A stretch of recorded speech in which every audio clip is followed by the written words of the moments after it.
بسم الله الرحمن الرحیم. الحمد لله والصلاة والسلام علی رسول الله. عملهای بهتر در رمضان کدام است؟ اولا قرائت کردن قرآن کریم در رمضان بهتر است، زیرا که هر یک حرف قرآن 10 ثواب دارد. کوشش بکنیم در رمضان زیادتر قرآن را تلاوت کنیم و قرآن را گوش کنیم و نمازهای نافله را زیاد خواندن، خصوصا نماز تراویح، زیرا که پیامبر صلی الله علیه و سلم گفتند هر شخصی که شبهای رمضان به قیام میگذرانه، یعنی در نماز عبادت میگذرانه، گناههای گذشتگی و تا امروز الله میبخشه. و دیگر خیر احسان کردن در رمضان این هم از بهترین و فضیلت دارترین عمل ها است، خصوصا زکات مال دادن در این ماه اجر و ثوابش تا 700 و برای کسی که الله بخواهد باز از اون زیادتر عطا میکنه. و دیگر سیله رحم، پیوندی خویشاوندی با کدام برادر یا با کدام خویش، اگر قهری باشی، اگر بینتون جداگی باشه، بینتون یگان جنگ جنجال شده باشه، اگر قهری هستین زود رفته با او باید آشتی بکنین، زیرا که سیله رحم به عرش الله پیوسته است. میگه ای الله، هر کسی که مرا پیوند کنه، یعنی رفت و آمد خویشاوندی را کنده نکنه، همیشه رفت و آمد بکنه، ای الله او را به رحمتت پیوست کن. و کسی که قطع میکنه، یعنی کنده میکنه رفت و آمد خویشاوندی را، برای یگان کاری ناچیز دنیا، برای یگان غرض دنیا، او را از رحمتت جدا کن. و از دروغ گفتن دست کشیدن، زیرا دروغ برکت از رزق انسان، از عمر انسان، از مال انسان میبره. همیشه کوشش بکنیم که دروغ از خود دور بکنیم، همیشه راستگو باشیم. و ترک کردن غیبت، یعنی از غیبت کنی دست کشیدن، زیرا که حکم غیبت کردن یک برادر خواهر مسلمان برابر خوردن گوشت مرده اون برادر مسلمان است. عملهای صالح انسان غیبت باطل میکنه.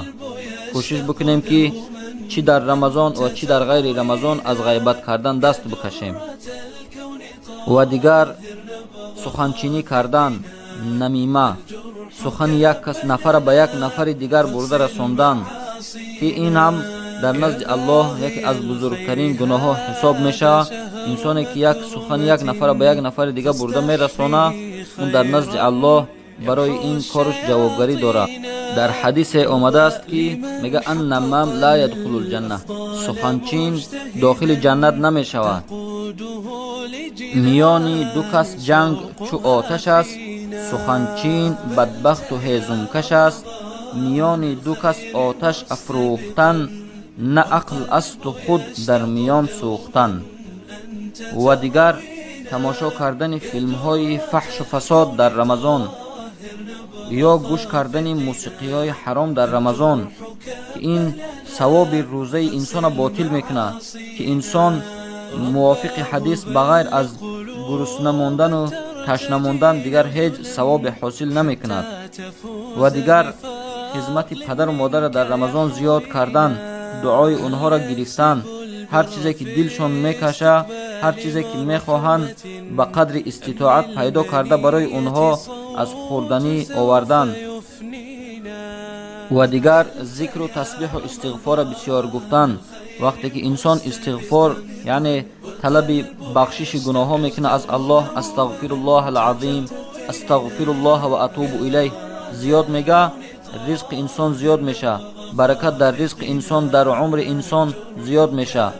به سبب استغفار زیاد گفتن فرزند انسان مطیع میشه، یعنی پدر و مادر اطاعت میکنه، در فرمان پدر و مادر میدرویه، چون که این وعده الله حق است. در حدیث پیامبر صلی الله علیه و سلم میگه هر شخصی که استغفار به خود لازم میگیره، همیشه استغفار طلب میکنه، الله برای او از هر یک تنگی برآمدن آسان میکنه و از هر غم و اندوهش بیغم میگردونش و از جای برای او رزق عطا میکنه که در فکر و خیالش نیست.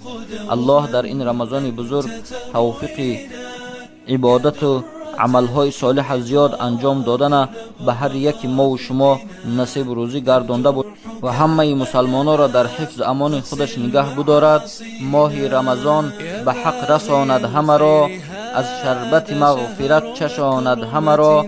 امسال غنیمت سال یک بار، تا سال دیگر الله رساند همه را. السلام علیکم و رحمت الله و برکاته.